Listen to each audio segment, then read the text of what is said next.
Hello, back to make money again. How y'all doing? Seasons 1 and 2 of Money Heist are great because of the great soundtrack, the great characters, the episodes have a focus, and we cut focus during high tension scenes to low tension scenes, which adds more tension when we return back to the scene. And the plan seems realistic. The professor's plotline directly affects the heist plotline, which makes the story better, and each character is given some breathing room. The ending made perfect sense. Berlin was a fun antagonist. It was fun to see the characters that are completely different interact and to see the different outcomes, aka the domino effect, aka cause and effect.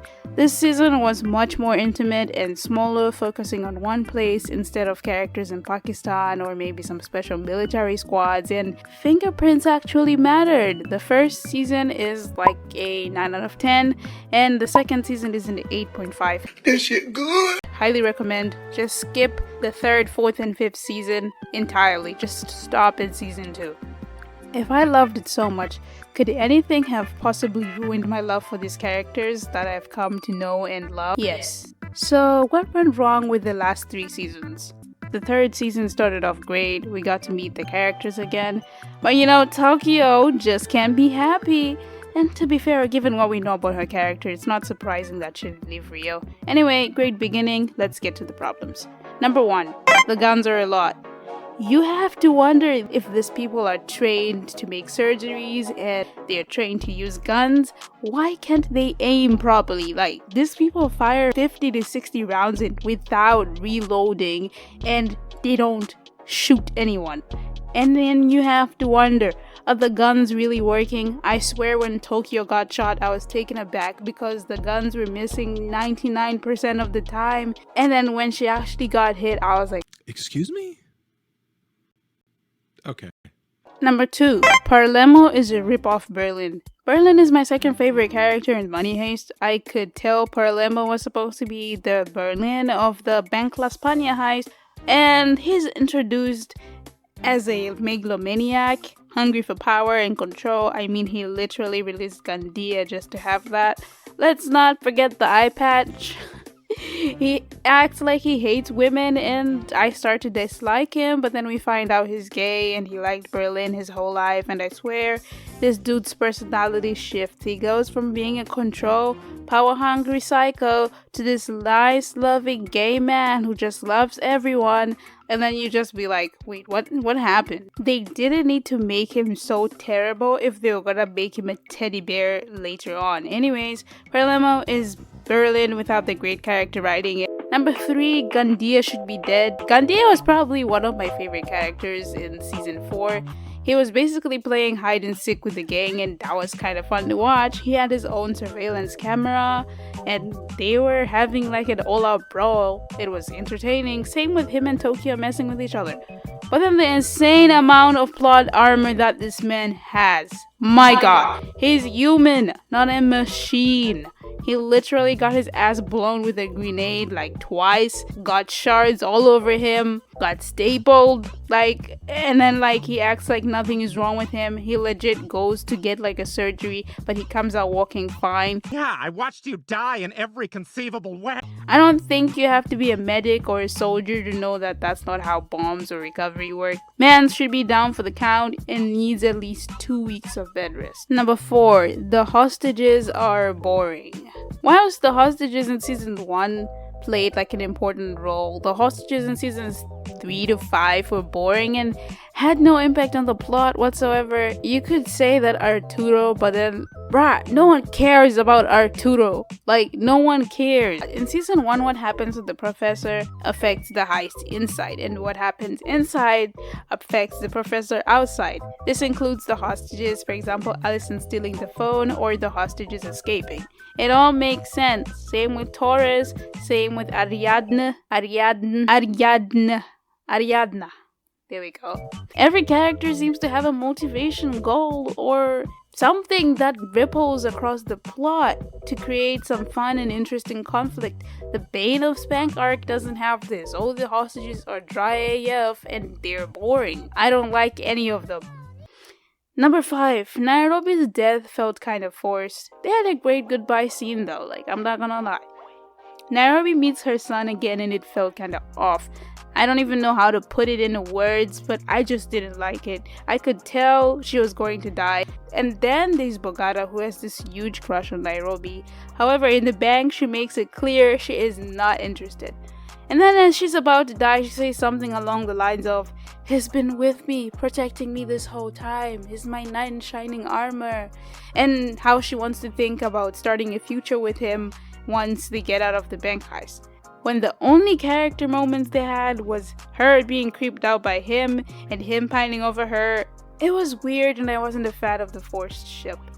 To top it off, she was in love with Helsinki, so her changing whom she loved that fast felt kinda out of place and forced. I didn't cry when she died because I could tell what was going to happen and I wasn't gonna fall for it.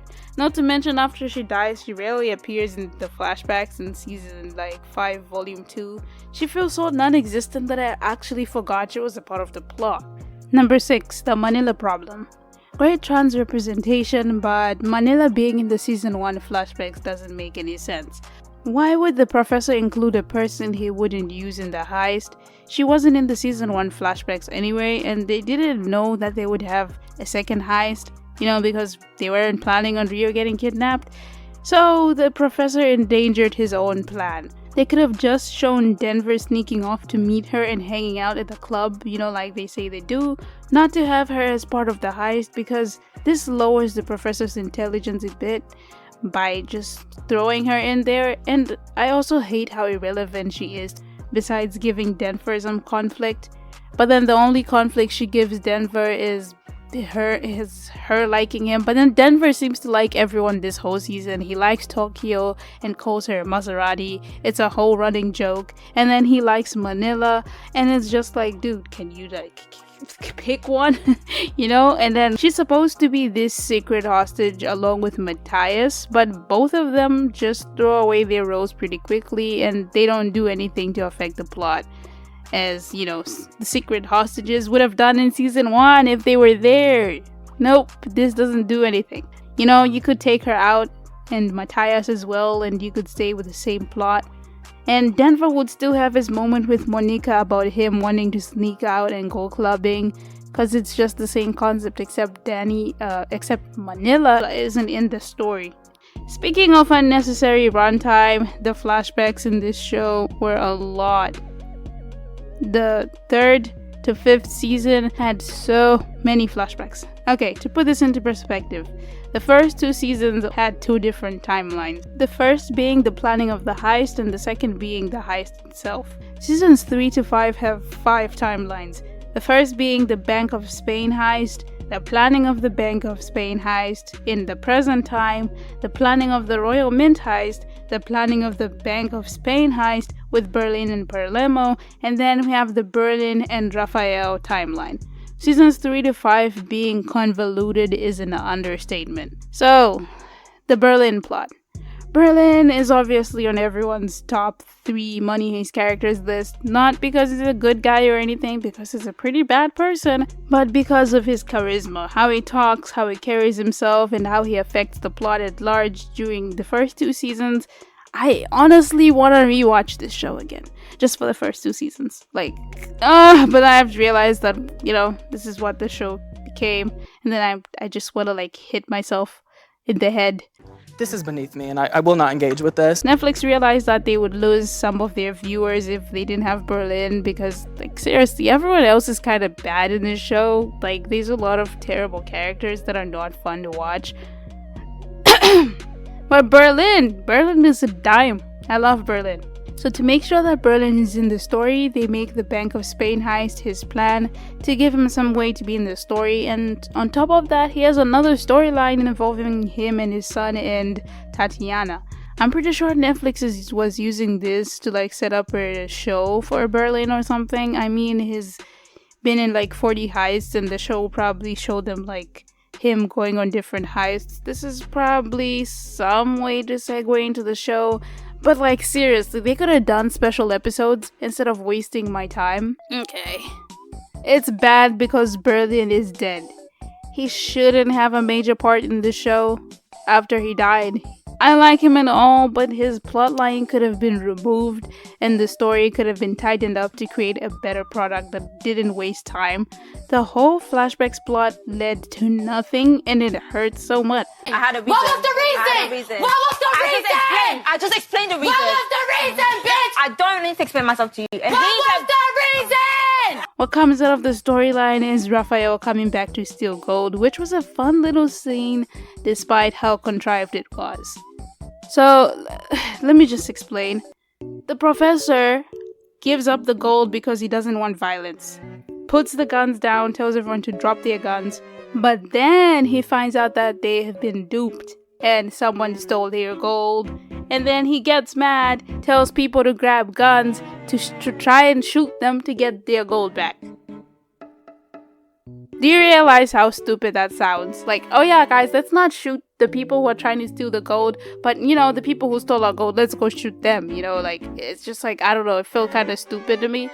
Like, seriously, dude, that's like so hypocritical, and it happens so quick. I don't think you would notice it if you paid that much attention, but you know, I was done at this point, so anything that was kind of out of place was pissing me off.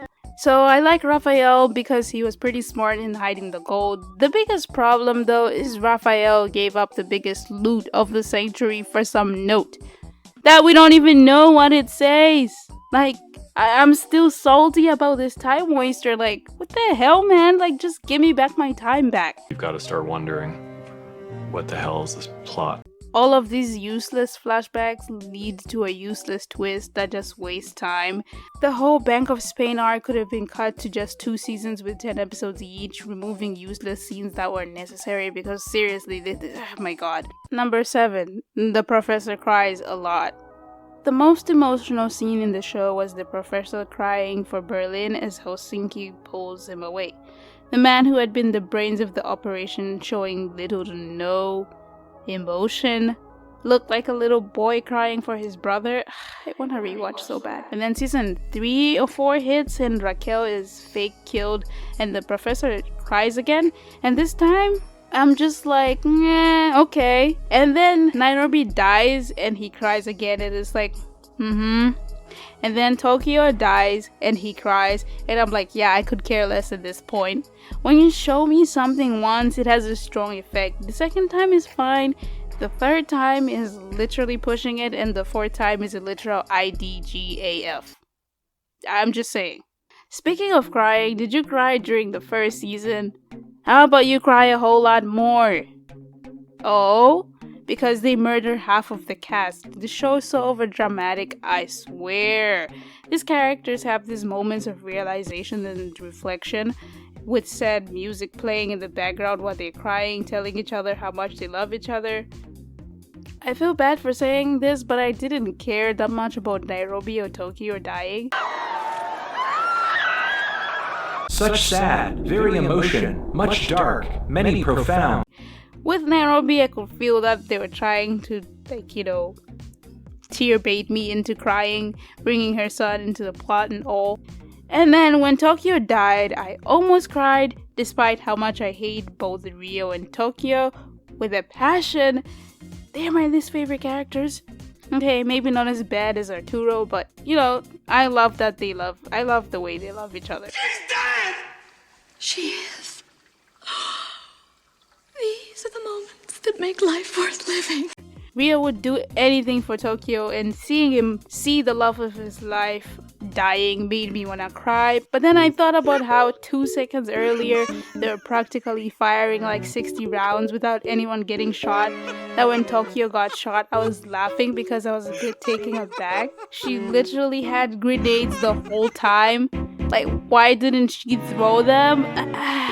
I also thought that they wouldn't kill her because she was the narrator, so I was just like, oh well, she's probably alive. But then like she blows herself up and I was like, oh yeah, she's dead.